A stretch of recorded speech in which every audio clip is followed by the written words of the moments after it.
আসসালামু আলাইকুম। বাগানবাড়িতে আপনাদের সকলকে স্বাগতম। আমি এখন দাঁড়িয়ে আছি দিনাজপুরে একটা বিশাল লিচু বাগানে।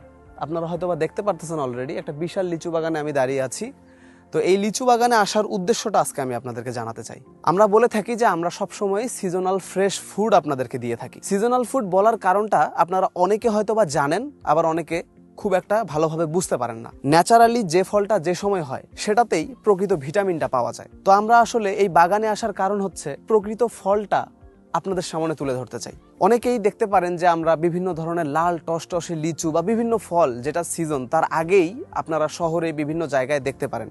এটা আসলে কিভাবে সম্ভব? তো যখন লিচু একটু কাঁচা থাকে তখন মোটামুটি কমের মধ্যেই লিচু পাওয়া যায়। তো অনেক অসাধু ব্যবসায়ী বা বাগানিরা আছে যারা হচ্ছে সিজনের আগে কোনো ফল ছাড়তে পারলে সেটাতে একটু বেশি প্রফিট করা যায় এই ভেবেই তারা একটা স্প্রে করে।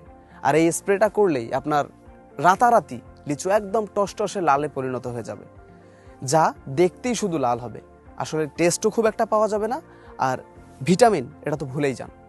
তো সুতরাং সবসময় লাল বা দেখতে সুদর্শন ফল কেনা থেকে একটু চিন্তা ভাবনা করে তারপর ডিসিশন নেবেন, কারণ সিজনের আগে যে ফলটা আপনি পাচ্ছেন এটা ন্যাচারালি হওয়ার সম্ভাবনা খুবই কম। ভালো থাকবেন।